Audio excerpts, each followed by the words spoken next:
Bismillahirrahmanirrahim. Assalamualaikum warahmatullahi wabarakatuh. Alhamdulillahirabbil alamin.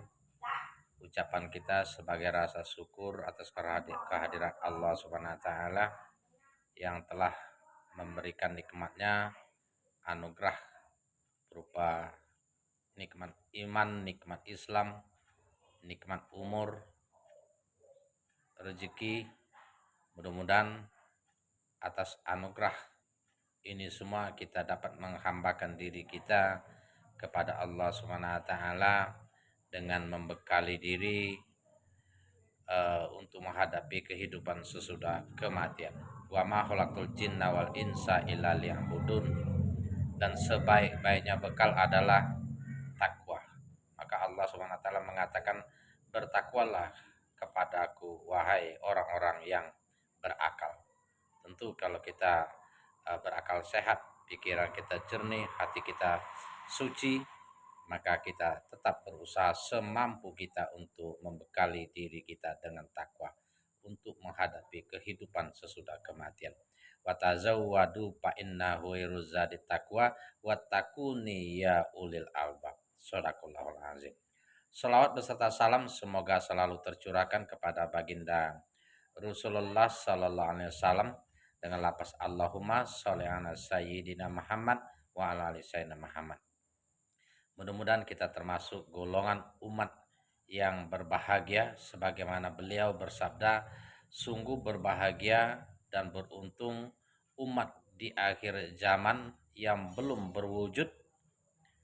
Mereka tidak pernah mendengar kata-kataku, mereka tidak pernah mendengar ceramahku, tidak pernah bertemu dan bertatap muka, tidak pernah melihat keadaan dan situasi yang saya hadapi. Namun mereka beriman, mereka mengikutiku, mereka mencintaiku, mereka merindukanku. Shallallahu ala Nabi Muhammad. Allahumma sholli ala sayyidina Muhammad wa ala ali sayyidina Muhammad. Mudah-mudahan kita mendapatkan syafaatnya di yaumil akhir. Amin. Allahumma amin. Sahabatku tercinta dimanapun kita berada, ada sebuah kisah dahulu di zaman pada masa Nabi Sulaiman alaihissalam. Ada sepasang keluarga tinggal di dekat pohon besar. Jadi rumahnya ini di sampingnya ada pohon besar. Di sana terdapat sarang burung merpati yang punya anak. Pada suatu ketika atas perintah istrinya untuk mengambil merpati itu, mengambil anaknya yang berada di atas pohon, maka manjatlah laki-laki itu mengambil anaknya satu untuk dimakan, untuk dimasak. Ketika itu induk dari burung merpati ini mengadu kepada Nabi Sulaiman alaihissalam. Maka dipanggillah lelaki itu dan dikatakan untuk tidak mengambil lagi. Maka laki-laki itu berjanji dan bertaubat untuk tidak mengulangi perbuatannya lagi. Akan tetapi beberapa waktu kemudian istrinya meminta lagi, wahai suamiku, silakan diambil lagi, sesungguhnya tidak ada yang mau dimasak. Maka laki-lakinya menjawab, aku telah dipanggil Nabi Sulaiman, telah berjanji dan bertaubat tidak mengulanginya lagi. Dengan kecewa istrinya, tentu kita ketahui kalau seorang istri bagaimana kalau permintaannya tidak dikabulkan. Tentu merajuklah, marah, emosi, rasa kecewa dan lain sebagainya. Atas bujukan istrinya, laki-laki itu tidak mampu menolak dan akhirnya dipanjatnya lagi pohon itu dan diambilnya lagi merpati yang masih tersisa di sarangnya. Mengetahui ini, induk merpati kembali mengadu, berkeluh kesah kepada Nabi Sulaiman alaihissalam. Akhirnya Nabi Sulaiman alaihissalam memanggil dua jin yang berasal dari kutub selatan dan kutub utara, dipanggil untuk mengawasi dan memantau keberadaan sarang burung merpati itu. Dan manakala laki-laki itu memanjat yang ketiga kali, maka jin itu diperintahkan untuk menarik kakinya untuk melemparkan lelaki itu. Suatu ketika merpati itu punya anak lagi, dan tahulah sang istri laki-laki itu bahwa anaknya sudah besar, sudah bisa diambil lagi. Akhirnya atas perintah istrinya juga dia mulai manjat. Setelah beberapa ketinggian, datanglah seorang pengemis mengetuk pintu rumah laki-laki itu. Dari kejauhan, dari batang pohon dia panjat, laki-laki itu berteriak sambil memerintahkan istrinya untuk memberi apa yang ada di rumah kepada pengemis itu. Akan tetapi istrinya menjawab, sesungguhnya aku tidak punya apa-apa lagi untuk diberikan kepada pengemis. Akhirnya dia bergegas turun untuk mencari apa yang bisa diberikan. Dan terdapatlah gandum, segenggam gandum diberikannya kepada pengemis itu.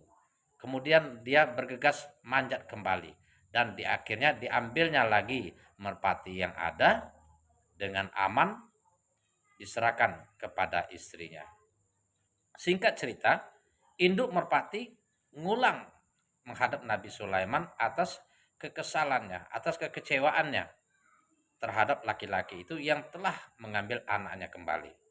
Nabi Sulaiman memanggil setan yang diperintahkan menjaga sarang burung merpati itu dan berkata, "Wahai setan, engkau telah saya perintahkan untuk menjaga. Apa hasilnya? Kalian ingkar kepadaku. Kalian curang."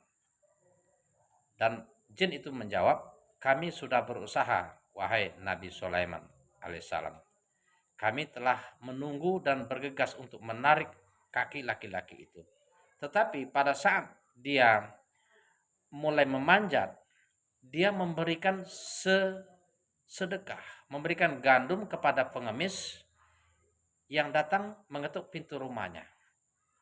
Ketika dia manjat, pada saat kami ingin menarik kakinya, datanglah dua malaikat yang dikirimkan oleh Allah Subhanahu wa taala karena keberkahan sedekah yang diberikan kepada pengemis itu. Saya dilempar ke arah matahari terbenam dan sahabat saya dilempar ke arah matahari terbit, sehingga kami tidak punya daya dan upaya. Sahabat Seman, singkat cerita dari cerita ini kita bisa mengambil hikmah bahwa terdapat banyak sekali keuntungan atau manfaat daripada sedekah yang kita berikan yang ikhlas karena Allah Subhanahu wa taala. Ikhlas ingin membantu dan berbagi kepada sesama yang membutuhkan sekalipun kita tidak punya kelebihan, sekalipun kita tidak mampu, sekalipun kita bukan orang kaya. Yang namanya berinfak, bersedekah itu tidak harus nunggu kita kaya. Karena Allah Subhanahu wa taala mengatakan, "Berinfaklah kalian wa anfiqu khairul li anfusikum wa may yuqassuha nafsihi faulaika humul muflihun." Sesungguhnya kalian diperintahkan Allah SWT untuk berinfak dengan harta yang baik, harta yang halal, bukan yang haram. Dan itu semua untuk kalian diri sendiri. Jadi manakala kita berinfak, berbagi untuk kita sendiri, bukan untuk orang lain. Barang siapa dijaga dari sifat kikir, pelit, kedebit, kata Nabi Ustadz Abdul Samad itu mengatakan itu kan. Jadi mereka termasuk golongan yang beruntung manakala kita tidak pelit. Dan juga kita infak ini manfaatnya juga menghindari bala mara bahaya. Dengan banyak berinfak insya Allah kita dilindungi oleh Allah Subhanahu wa taala dari kejahatan setan, jin dan manusia. Terhindar dari bahaya malapetaka. Dan juga kita akan mendapatkan ampunan dan pahala surga dari Allah Subhanahu wa taala dengan banyak bersedekah dan berinfak.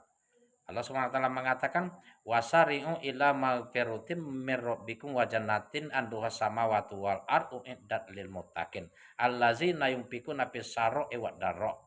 Jadi bergegaslah kalian untuk mencari ampunan dan pahala surga yang disiapkan bagi orang yang bertakwa.